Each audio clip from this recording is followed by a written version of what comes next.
और चलिए अब बड़ी खबर का रुख कर लेते हैं इटावा से खबर, जहां शिवपाल यादव ने अखिलेश यादव पर निशाना साधा है। आजमगढ़ में होने वाले उपचुनाव को लेकर अखिलेश यादव पर शिवपाल यादव ने निशाना साधा। शिवपाल यादव ने कहा कि मुझे किसी ने निमंत्रण नहीं दिया, लोकसभा उपचुनाव में हम बिल्कुल शांत हैं। शिवपाल यादव का यह बयान है, कहा कि धर्मेंद्र यादव आशीर्वाद मांगेंगे तो जरूर दूंगा, यहां से बैठे कैसे दे सकता हूं आशीर्वाद। ये बातें शिवपाल यादव ने कही हैं। शिवपाल यादव जहां इन उपचुनाव में प्रचार नहीं कर रहे हैं समाजवादी पार्टी की तरफ से, और ऐसे में शिवपाल यादव का ये दर्द झलका है। हम कुछ नहीं देख रहे, हम शांत हैं। हम शांत हैं, हमारी पार्टी लड़ ही नहीं रही। जब हम कह रहे हैं हम शांत हैं, हमें कोई किसी ने न निमंत्रण दिया न कुछ दिया, तो हम अपने शांत हैं। हमसे न किसी ने कुछ कहा है तो हम भी शांत हैं। आशीर्वाद मांगने आएंगे तो बिल्कुल देंगे, नहीं मांगने आए तो कांच यहीं से देते। चलो हम कुछ। तो विधानसभा चुनाव गठबंधन में लड़ा था, समाजवादी पार्टी के टिकट से ही शिवपाल यादव ने चुनाव लड़ा था, चुनाव वे जीते थे। लेकिन इस वक्त आजमगढ़ उपचुनाव से दूरी कहीं न कहीं शिवपाल यादव को खल रही है, और उन्होंने इस बयान के जरिए अखिलेश यादव पर निशाना साधा। कहा कि मुझे निमंत्रण नहीं मिला है प्रचार का, और साथ ही जब धर्मेंद्र यादव जो कि प्रत्याशी हैं समाजवादी पार्टी के आजमगढ़ उपचुनाव में, उनके लिए प्रचार करने और आशीर्वाद देने की बात कही, तो उन्होंने कहा कि यहीं से आशीर्वाद दे देंगे, और अगर आशीर्वाद मांगेंगे तो जरूर दिया जाएगा।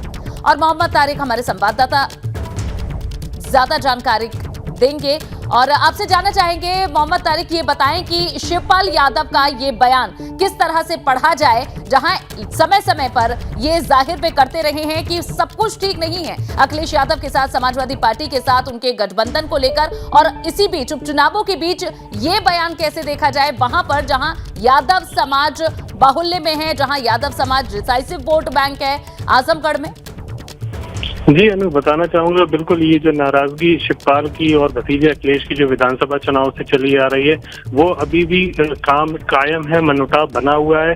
जब शिवपाल सिंह से सवाल किया गया कि वो अपने भतीजे धर्मेंद्र यादव, उनके बड़े भाई अभयराम यादव के बेटे, उनको आशीर्वाद देने जाएंगे, तो उनका दर्द उनका कहीं ना कहीं झलक रहा था। वो अपने भतीजे को आशीर्वाद देना भी चाहते हैं, लेकिन उनको शांत रखा गया है। उन्होंने कहा कि हम शांत है नहीं, बल्कि उनको शांत रखा गया है, क्योंकि आजमगढ़ जो यादव बाहुल्य सीट है, वहां पर शिवपाल की अच्छी पकड़ मानी जाती थी, और माना जा रहा था कि शिवपाल को वहां बुलाया जाएगा धर्मेंद्र के प्रचार के लिए, लेकिन उनको दूरी वहां से रखी गई है। और यही वजह है कि पिछले 2 दिन से वो अपने इटावा में डेरा डालोगे हैं, और कल संभवतः वो लखनऊ पहुंचेंगे, लेकिन आजमगढ़ जाने के सवाल पर वो बिल्कुल मौन रहे। उन्होंने कहा कि मुझसे दूर बना के रखी गई है, मेरी आंखें और कान बिल्कुल बंद हैं, इसलिए मैं बिल्कुल शांत हूँ। जी बिल्कुल। और कैसे इसे देखा जाए, जहां इन दोनों सीटों को एक बार फिर से समाजवादी पार्टी के लिए जीतना बहुत जरूरी है, न सिर्फ अपनी साख बचाए रखने के लिए बल्कि 2024 के लिए भी। तो ऐसे में जहां यादव बिरादरी बहुत ज्यादा है जिस क्षेत्र में, वहां शिवपाल यादव का प्रचार ना करना,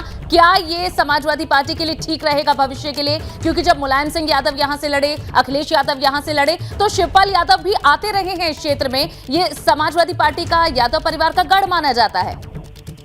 जी बिल्कुल, इसमें कहीं ना कहीं ये दूरी बना के रखी हुई है, मनमुटाव साफ दिखाई दे रहा है। शिवपाल को आजमगढ़ जैसी सीट जो यादव बाहुल्य है, वहां से दूरी क्यों बना के रखी गई, ये तो बेहतर अखिलेश यादव ही जानते होंगे।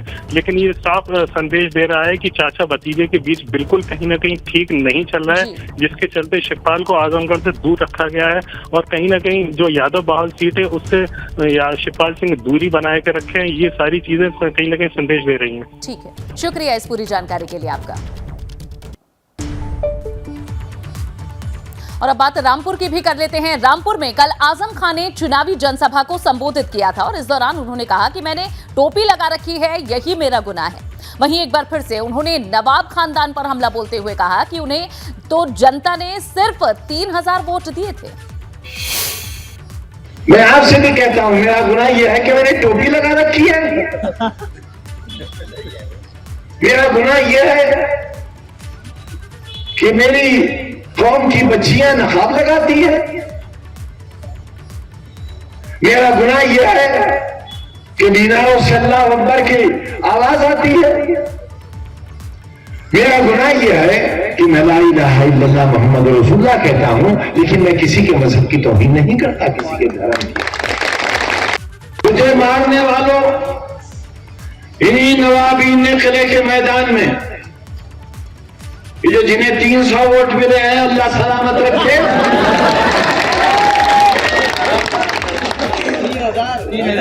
3,000 भाई माफ करिएगा, वो भी माफ कर दें, वो भी माफ कर दें।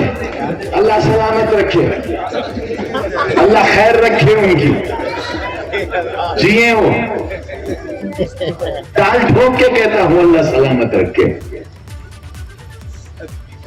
ये दुश्मन है हमारे और आपके, और कभी इन्हें कम मत समझना। तो रामपुर उपचुनाव में आजम खान प्रचार कर रहे हैं। समय समय पर उनका दर्द भी झलकता है और वे अपने राजनीतिक विरोधियों पर निशाना भी साधते हैं। खबरों में आगे बढ़ेंगे। बरेली से एक बड़ी खबर बताते हैं, जहां मौलाना तौकीर रजा के प्रदर्शन के बाद अब FIR दर्ज हो गई है। धारा 144 का उल्लंघन करने पर आयोजकों पर ये FIR दर्ज हुई है। परमिशन से ज्यादा भीड़ आने का ये पूरा मामला है, जिसके तहत मामला दर्ज हुआ है। जिला प्रशासन ने 1500 लोगों की ही परमिशन दी थी। नुपुर शर्मा की गिरफ्तारी पर कल तौकीर रजा ने प्रदर्शन किया था और उसमें काफी तादाद में भीड़ जुटी थी। 1500 से ज्यादा लोग पहुंचे थे और इस वजह से अब ये FIR दर्ज हुई है। ये जो कार्यक्रम किया गया था, इसमें जो अनुमति थी उससे अधिक लोग आए थे, तो इस वजह से मजिस्ट्रेट की द्वारा जो तहरीर प्राप्त हुई उसके आधार पर इसमें धारा 144 का जो उल्लंघन होता है वो धारा 188 IPC में मुकदमा पंजीकृत किया गया और इसमें नियमानुसार विधिक कार्रवाई की जाएगी। कोतवाली के अंतर्गत मुकदमा आयोजक जो है उनके विरुद्ध किया गया है।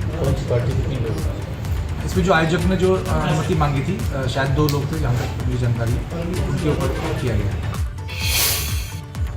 और चलिए अब भारत बंद की बात कर देते हैं, जहां भारत बंद के दौरान यूपी की 5 जगहों की तस्वीरें अब आपको दिखाने जा रहे हैं। तस्वीरें नोएडा, कानपुर, मथुरा, सीतापुर और वाराणसी की हैं। कहीं से भी हालांकि हिंसा की कोई खबर नहीं है। पुलिस हर जगह मुस्तैद है, किसी भी तरह की कोई अप्रिय घटना ना हो, इस बाबत पुलिस लगातार सतर्कता बरते हुए है। जहां यूपी में 5 जगहों की, 5 जिलों की ये तस्वीरें आपको दिखा रहे हैं। अलग अलग जगहों पर पुलिस की मुस्तैदी आप देख सकते हैं। हम आपको यूपी की 6 और तस्वीरें अब दिखाने जा रहे हैं, जो बंद के दौरान पुलिस की मुस्तैदी की कहानी काफी हद तक बयां करती है। पहले से ही पुलिस प्रशासन को ये एहतियात बरतने के निर्देश दिए गए थे और इस बाबत नोएडा, अमेठी, आगरा, संत कबीर नगर की तस्वीरें आप देख रहे हैं। इसके अलावा जहां तस्वीरों में आप सड़क मार्ग पर किस तरह से पुलिस और जवान डटे हुए हैं, कानपुर की तस्वीर भी आपके सामने। यहां ट्रैफिक की कोई समस्या ना बने और अगर कोई विरोध प्रदर्शन हिंसक होता नजर आता है तो तुरंत उस पर काबू किया जा सके, इसके लिए पुलिस मुस्तैद रही। अग्निपथ योजना के विरोध में बुलाए गए भारत बंद को लेकर पुलिस चौकसी बरत रही है। आगरा में भी पुलिस ने कड़ी सुरक्षा रखी। आगरा जोन के ADG राजीव कृष्ण का कहना है कि सोशल मीडिया पर फैलाई जा रही अफवाहों पर वे नजर रख रहे हैं। अभी तक 150 लोगों को गिरफ्तार किया जा चुका है। वहीं 248 कोचिंग संचालक चिन्हित किए गए हैं, जिन्होंने प्रत्यक्ष या फिर अप्रत्यक्ष तौर पर हिंसा भड़काने का काम किया है। जहां इससे पहले कई दिनों से आप युवाओं का प्रदर्शन सड़कों पर देख रहे हैं। आज भारत बंद का ऐलान किया गया इस बाबत, लेकिन पुलिस लगातार सतर्कता बरतते हुए दिख रही है। जो पिछले 2-3 दिनों में देखा कि कुछ अराजक तत्व इस मुद्दे का फायदा उठा करके अपने मंसूबों में सफल होना चाहते थे। इस बात की पक्की इंटेलिजेंस और जो एविडेंसेस हैं उसके आधार पर ऐसे तत्वों के खिलाफ कड़ी कार्रवाई की गई है। आगरा जोन में भी करीब 150 ऐसे लोग गिरफ्तार किए गए हैं जो विभिन्न अराजकतापूर्ण कार्य में लिप्त थे।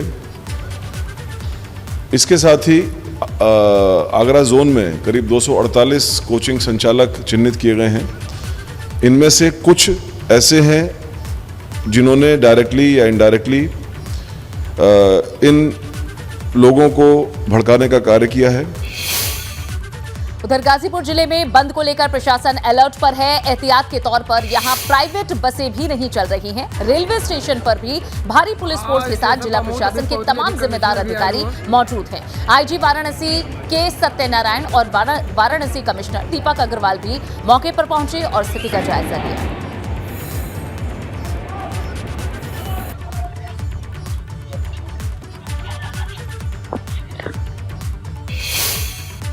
अग्निपथ योजना के विरोध में आज वाराणसी में रोडवेज बस स्टैंड पर सन्नाटा है, तो वहीं रेलवे स्टेशन पर भी ऐसी स्थिति है क्योंकि 25 ट्रेनें रद्द की जा चुकी हैं। आपको दिखाते हैं हमारे संवाददाता नीतीश की ये रिपोर्ट। आज भारत बंद का आह्वान है और इसे लेकर पूरे वाराणसी शहर में अगर बात करें तो सुरक्षा का कड़ा घेरा है। चाहे वो शहर का एंट्री पॉइंट हो या शहर के चौराहे हो या फिर सड़क हो, हर ओर आपको सुरक्षाकर्मी तैनात दिखाई देंगे। आप देखिए यहाँ पर ये सुरक्षाकर्मी तैनात हैं और इस वक्त हम रोडवेज बस स्टैंड पर मौजूद हैं।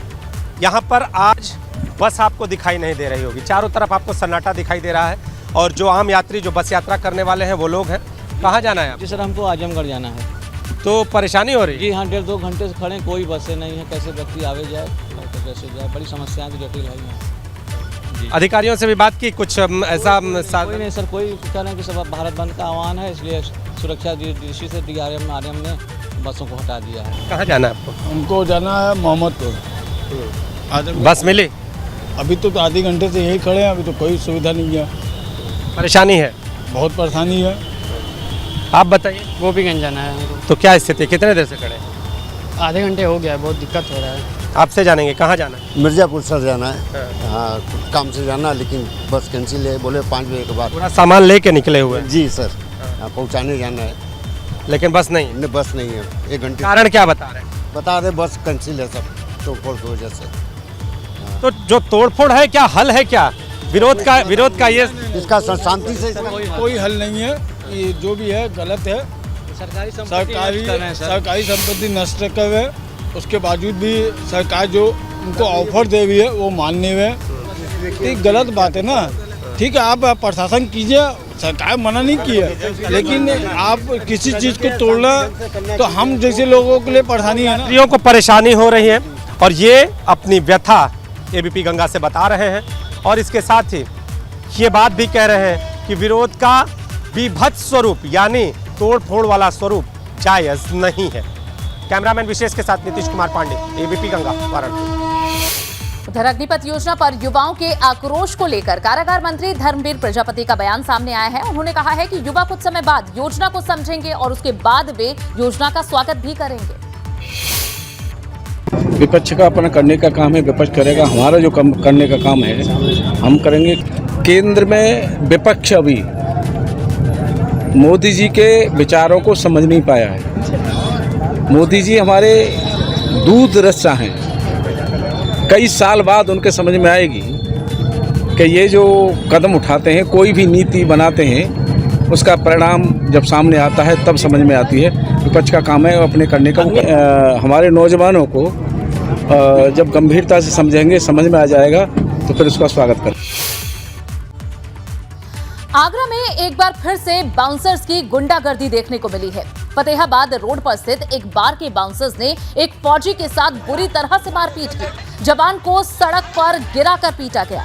पिटाई का ये वीडियो सोशल मीडिया पर वायरल हो रहा है, जिसमें बार के बाउंसर्स देखिए किस तरह से एक जवान को पीट रहे हैं। हालांकि SSP का कहना है कि फौजी ने ही पहले किसी महिला से छेड़छाड़ की थी।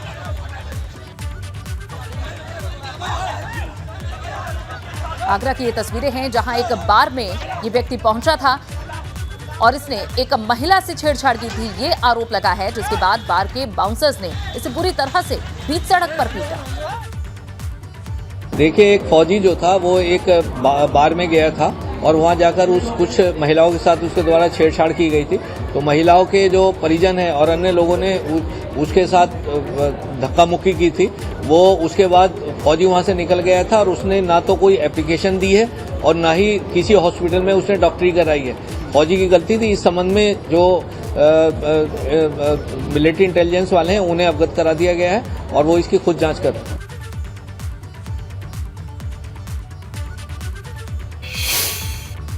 और चलिए अब खबरों में आगे बढ़ते हैं और अब बात करते हैं अंतर्राष्ट्रीय योग दिवस की। कल अंतर्राष्ट्रीय योग दिवस है।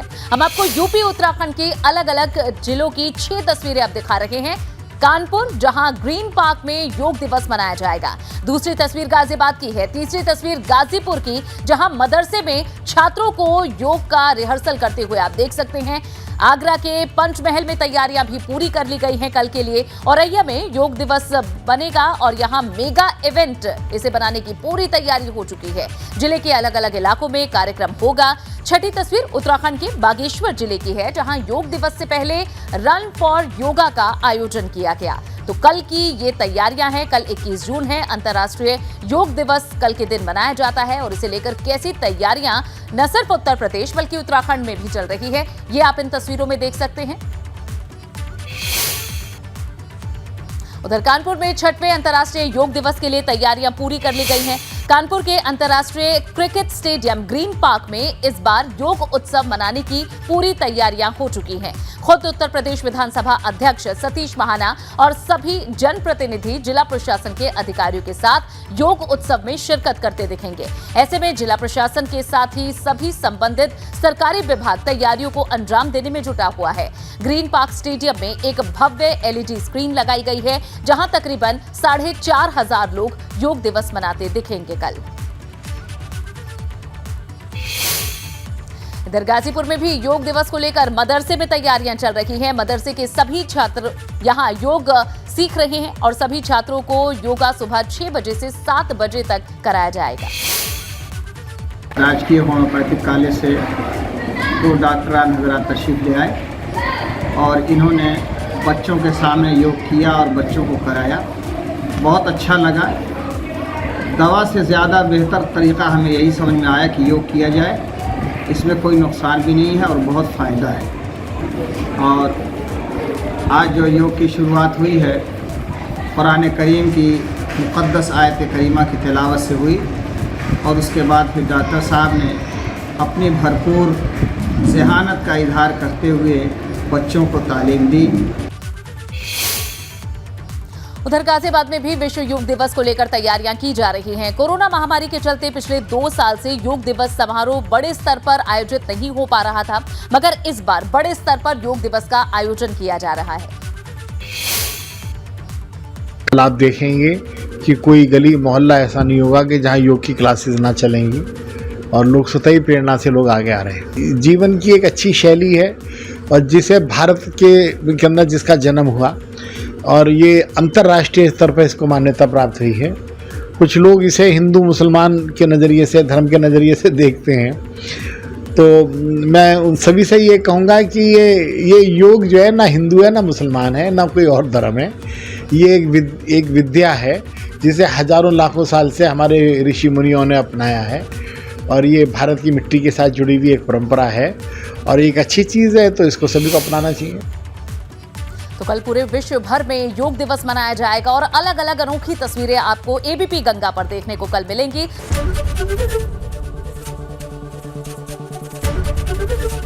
ABP गंगा, खबर आपकी, जुबान आपकी।